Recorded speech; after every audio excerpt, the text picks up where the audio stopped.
نشانہ ہمیشہ چاند پر لگاؤ، اگر تمہارا نشانہ چوک بھی گیا تو کم سے کم ستاروں تک تو پہنچ جاؤ گے۔ میں نے زندگی میں جو کچھ بھی لکھا ہے اس کا اس چیز سے گہرا تعلق ہے جس سے میں گزرا ہوں۔ دنیا کا سب سے مضبوط آدمی وہ ہے جو تنہا کھڑا ہوتا ہے۔ کوئی بھی کام ناممکن نہیں ہو سکتا جس کی شروعات ایک مضبوط ارادے کے ساتھ کی گئی ہو۔ شادی ایک ایسی چیز ہے جس میں آپ کو اپنا پورا دماغ دینا پڑتا ہے۔ جب انسان کو منزل کا پتہ ہوتا ہے کہ اس نے کہاں پہنچنا ہے تو راستے میں چلنے میں بھی مزہ آتا ہے۔ پیسہ آپ کے لیے کھانا خرید سکتا ہے لیکن بھوک نہیں، دوا خریدتا ہے لیکن صحت نہیں۔ آپ نوکر رکھ سکتے ہو لیکن وفادار نہیں۔ اگر آپ کو لگتا ہے کہ آپ کبھی غلطی نہیں کر رہے تو آپ زندگی سے کچھ نہیں سیکھ رہے۔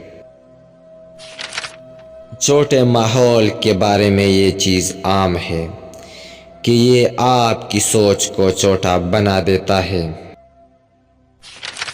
یہ زندگی ہے، یہ سخت ہو سکتی اور یہ سربلند بھی کر سکتی ہے۔ یہ انسان کی اپنی انتخاب ہوتی ہے کہ وہ بڑا سوچے اور بڑا کام کرے اور دنیا میں ایک ایسا نام بنا کر جائے جو اس کے مرنے کے بعد بھی زندہ رہے۔ ہر آدمی اس معاشرے کی ذمہ داری اور جرم میں برابر کا شریک ہے جس سے وہ تعلق رکھتا ہے۔ اگر مجھے اپنے آپ کو اور باہر کی دنیا کو جاننا ہے تو مجھے اپنے دونوں پیروں پر کھڑا ہونا پڑے گا۔ وہ گھر آزاد یا خوبصورت نہیں ہو سکتا جس کا رہن سہن قرض پر منحصر ہو۔ ہم ماضی میں ہونے والی چیزوں کے بارے میں سوچتے رہتے ہیں جو کہ ہماری زندگی میں پریشانیوں کا سبب بنتی ہے۔ ہم ان چیزوں کے بارے میں سوچتے رہتے ہیں جو ابھی ہونا باقی ہے۔ ہزار الفاظ سے ایک عمل بہتر ہے۔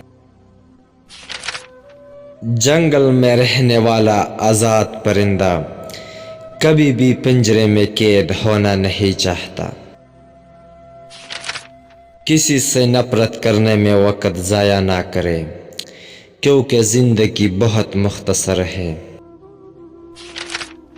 ہمارا زیادہ تر وقت منفی خیالات اور سوچنے میں گزر جاتا ہے جو کہ ہماری ذہنی صحت کے لیے بہت نقصان دہ ہے۔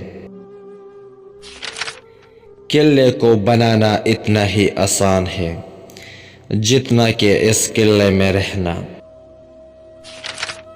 بہت سے لوگ اپنی غلطی تسلیم کر کے اپنے آپ کو شرمندگی سے بچا سکتے ہیں۔ انسان اپنے ساتھ سب سے زیادہ برا جو کر سکتا ہے وہ ہے دوسروں کے ساتھ ناانصافی اور ظلم کرنا۔